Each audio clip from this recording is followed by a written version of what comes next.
This week on Jerusalem Dateline, who's behind the Palestinian March of Return? Plus, CBN's Scott Ross gets a rare look at the heart-wrenching last letters of the Holocaust. Also, an explanation of why some compare U.S. President Trump to King Cyrus of the Bible, and how Holocaust survivors are getting the help they need.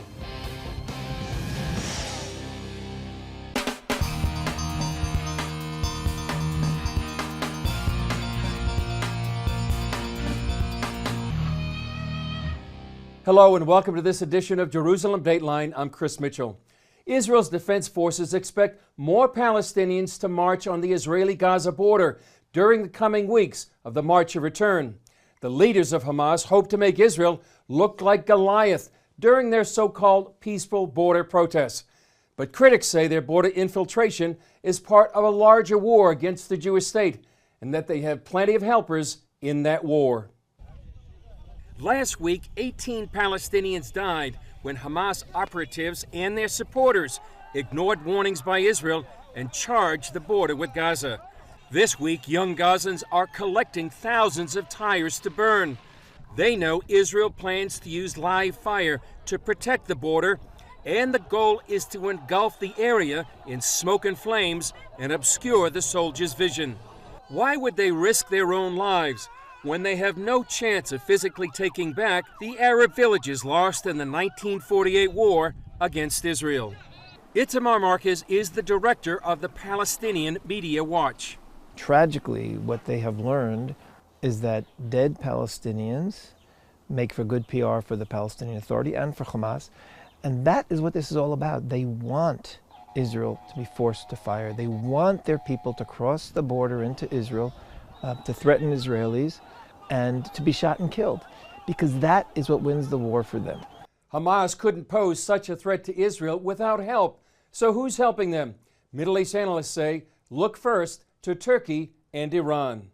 There are Turkish organizations that collect money for Hamas. We know that the Iranians are also sending money in suitcases, millions of dollars, in order to help Hamas survive a difficult economic period. Middle East analyst Ephraim Inbar says Turkey has a Sunni connection with Hamas, which was founded by the Muslim Brotherhood. And Shiite Iran uses Hamas as a Sunni beachhead against Israel. The Iranians as well as the Turks understand the military power of Israel, and they understand that Hamas cannot overcome this military power only by a strategy of attrition. They want the Israelis eventually to get tired, and their dream is that the Israelis will leave their country. The Palestinians also hope to charge Israeli leaders with war crimes in the International Criminal Court. They're backed by the Arab League in that effort. Marcus says the Palestinians have another helper: international media outlets who don't report that Hamas is a terror group committed to Israel's destruction. And he draws an interesting parallel between President Trump's decision to send troops to the Mexican border and Israel's clash with Hamas. Now, what's significant here is the Mexicans who are going to be facing armed National Guards now, they're not coming to commit terror. They're coming just to get a job, just to get a better life. The ones coming in from Gaza facing Israeli soldiers, they're coming to commit terror. They're coming because they say, we want your country. So-called March of Return. While Palestinians in Gaza are trying to demonize Israel, a major Arab leader took the bold step of recognizing that Israel has a right to the land. Crown Prince Mohammed bin Salman of Saudi Arabia made that statement, and it's just the latest action taken by the Crown Prince that has many asking the questions: who is this new leader, and what does he mean for the world? The statement by the Crown Prince was a first for a Saudi leader. He said, I believe the Palestinians and the Israelis have the right to have their own land. His statement is one of many changes from Prince Mohammed. He's permitting Saudi women to drive. He opened Saudi airspace to a commercial flight to Israel. And earlier, he said the kingdom would be a place for all religions.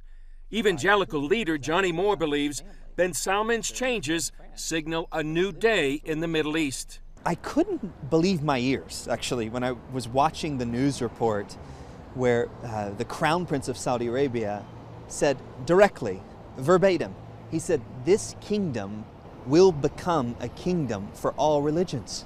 I had to watch it again. He was crystal clear.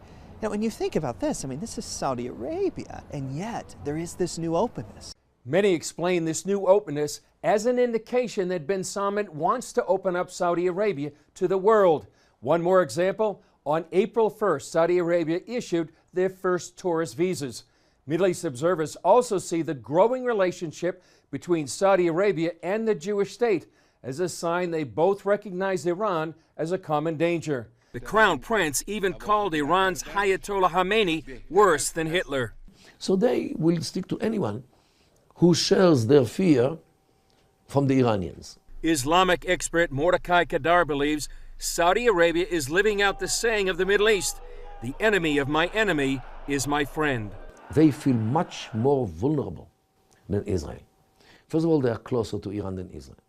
We have buffer zone like Iraq and Jordan. They don't have any buffer. And the most important thing is that the Iranians want to take over Mecca and Medina to resume the Shi'i caliphate. But Kadar says Prince Mohammed arrested many of his own family and could reap what he has sown. He actually worked totally against the tradition of the desert, of the Bedouin tradition. They will never forget and will never forgive. They are waiting for the moment to take revenge. I'm more than sure.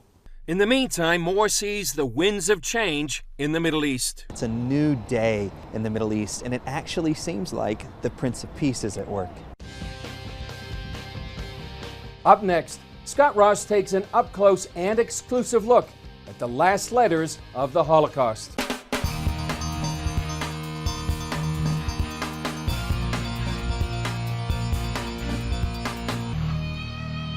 Each year, Israelis pause to remember the Holocaust, the slaughter of 6 million Jews by the Nazis and their collaborators.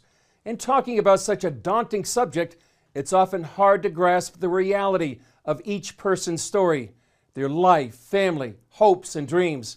A new online exhibit from Israel's Holocaust Museum aims to tell those stories, and CBN's Scott Ross visited Yad Vashem in Jerusalem to bring us that story. My dear Rosie, I am happy that you received our greetings. What are you up to, my darling? Be well. Many kisses from your mother. In every letter at the beginning and at the end, she wrote, "Make sure to take care of your health." That's the final letter Rosie Yoshkovitz received from her mother, Berta. Each story is unique. In those online exhibitions, we're telling stories first to commemorate the victims, to give them back their names, human dignity. Yona Kobo oversees the new exhibit, Last Letters from the Holocaust, 1943. The letters were chosen because they are very intimate, very personal, very unique, because each handwriting is different from one person to the other. You can find stains of tears of those who wrote the letters and tears of those who received the letter. When you read these letters from mothers, fathers, children, what does that do to your heart? Sometimes it's tearing me apart. Sometimes I'm crying. How were they delivered? Was there there was no postal service? The post service worked the entire war, even in the camps. Censorship? Sometimes not, but I think they censored themselves. Kobo gave us an extremely rare look at Yad Vashem's vast archives, where I saw some of the actual letters. What does this say? That was written by a child. She was almost 12 years old. Her name was Regina Folkenflick, and she was living at East Poland. She was hidden at a Christian family. Her parents thought that was the best way to save her, by putting her in a good family. But the child was shot. The rest of the family survived.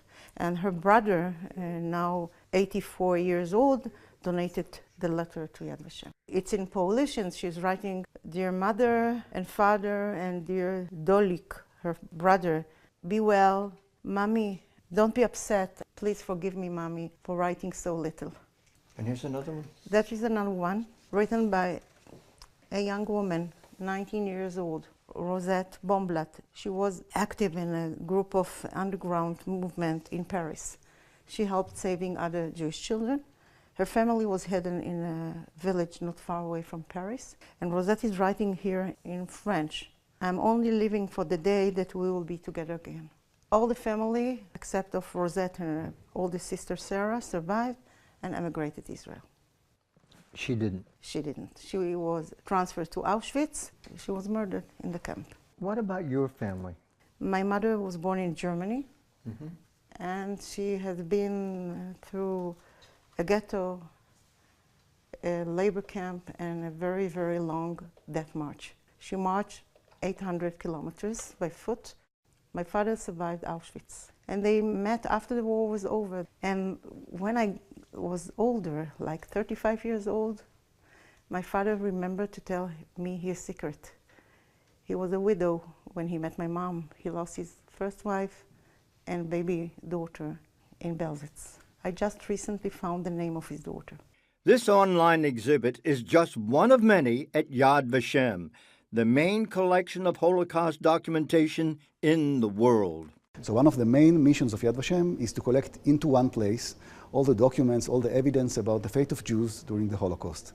It was the first intention of Holocaust survivors the first day after the war was ended. Dr. Chaim Gertner is director of the archives. We understood that the Nazis not only planned to murder the Jews, but also understood or wanted to annihilate, to erase our ability to know who were they and what happened to them. Erase their memory. So this is why Yad Vashem decided as one of its most important missions to collect all those pieces of huge puzzle of our joint history into one place. The more than 200 million pages of documentation includes testimony, survivors' stories, photos, and other personal items. We launched 7 years ago a national campaign. We call it Gathering the Fragments. We met until now close to 11,000 people who donated to us during the last 7 years more than 124,000 items and collections. And are there many survivors living today that have seen this, been here, and experienced this? Yes, Holocaust survivors do see Yad Vashem as the home of their items, and they say here it will be kept forever. Here we'll preserve it. And I may tell you the story, for example, of this sweater over here. Yes. That was donated to us on the first day of this campaign 7 years ago by a lady from Tel Aviv. It was belonged to her sister. So for her, it took a lot of time to decide to separate with that. The name Yad Vashem comes from the Bible. It means a memorial and a name. Yad Vashem during the last 2 decades and more is struggling to tell the story of individuals in the Holocaust. They were human beings that used to live in Europe and elsewhere, and they had lives, they had kids, they had dreams. How important is it to have all this online? Around 1 million visitors are coming to Yad Vashem every year. Almost 10,000 of them are visiting our reading room every year.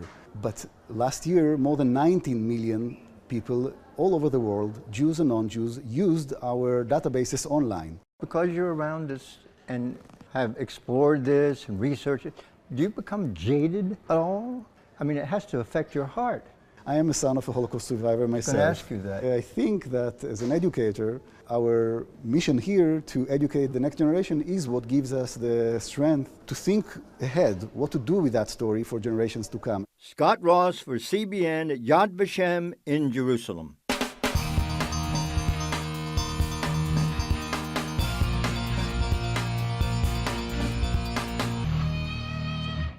Before the 2016 presidential election, some evangelical Christians began comparing Donald Trump to King Cyrus, the biblical king who's credited with allowing Jews to return to Jerusalem from exile in the Babylonian Empire. The idea behind the comparison is that a non-believing leader can be used by God to enact policies that help advance the interest of believers, in this case, Christians and Jews. And today we're joined by Israeli author Gil Troy. He is an historian who has written this upcoming book, The Zionist Ideas, Visions for the Jewish Homeland, Then, Now, and Tomorrow. What do you make of all of this? You know, those of us lucky enough to visit Jerusalem know that we don't count in decades, we don't count in centuries, we count in millennia. You're swimming in history. And so when you see someone do something good for the Jewish people, you put them in historical context. And Harry Truman, after he recognized the State of Israel within 11 minutes of its founding in 1948, was thanked. And he said, I am Cyrus, because he was going back to the Persian king. And so it's not surprising that we would look at Donald Trump, say he did something good for the Jewish people, he did something good for the American people, he did something good for the world, and say, you're part of that historical chain. Well, what are your thoughts about how the Trump administration has acted with regard to the state of Israel overall? So far, he's been a good friend. I think to stand up to the world, to stand up to the bullies of the world and say, look, I'm going to recognize the obvious. Jerusalem is the capital of the state of Israel. Jerusalem is the capital of the people of Israel for 3,500 years, and just embrace it is a great thing, and we should say thank you. And those who are critical of Trump should take this opportunity to say, you know what? I'm critical of him on A, B, C, D, but on this, I thank you. And it hurts me that some people have allowed their hatred of Donald Trump to, dare I say, trump their love of Jerusalem and love of Israel. Well, your new book, The Zionist Ideas, Visions for the Jewish Homeland, Then, Now, and Tomorrow. Explain to us exactly, what does Zionism mean, and why should Christians care? Zionism goes back to Mount Zion. It goes back to Jerusalem, which is the heart and soul of the Jewish people, but also is, of course, so important to the Christian religion, too. And Zionism says that the Jews, first of all, are a people. We're not just a religion. We're this mix of religion and people. And as a people, we have a tie to a particular homeland, the Holy Land, which doesn't mean others don't also, but we have that deep, deep tie, and that we have the right to establish a state on that homeland. So it's peoplehood, it's land, and it's statehood. And Christian Zionists should embrace Zionism for two fundamental reasons. First of all, it's one of the great stories. A story of a people beaten up, broken down, persecuted, almost destroyed, and coming back. Talk about redemption. Talk about renewing your faith in God and in peoplehood. That's an amazing thing. But more than that, at this age in America, when we're so divided, when we're looking for inspirations, when we need to remember the core values of the American revolutionaries, the core values of democracy, this is a story of democracy. This is a story in the Middle East, in the hostile Middle East, of democracy flourishing, of a country that has shared values, shared interests, and now shared challenges in building a democracy that America and Israel can be together. So I think that Zionism is an opportunity for us to remind us who we are as a biblical people, as an ideological people, as Democrats, lowercase d, people who believe in democracy, and as idealists who want to make the world a better place, be it here in the United States or in Israel. Why did you decide to write this book? I mean, do you feel like God put it on your heart? I feel like in 1959, when a first version of this book came out, the state of Israel was very fragile, and the conversation about Zionism was very robust. Now, unfortunately, the conversation about Zionism has turned very fragile, even though the state of Israel is robust. And I want to bring back that conversation about these ideas, about who we are as a people, and how we can be in partnership together to make the world a better place and to make our lives better. And it comes from God, it comes from the Bible, it comes from democracy, it comes from America. These are all the fundamentals that help us find meaning in our lives. And I want to push the conversation, not just from the political conversation, but to the identity conversation. How do we, Jewish or not Jewish, looking to this place, this Holy Land, get inspiration? How does it give us meaning? How does it give us anchors in this crazy world of me, my, more? This is about us. This is about God. This is about the history. This is about tradition. This is about meaning. Up next, see how Christians are helping two survivors of the Holocaust.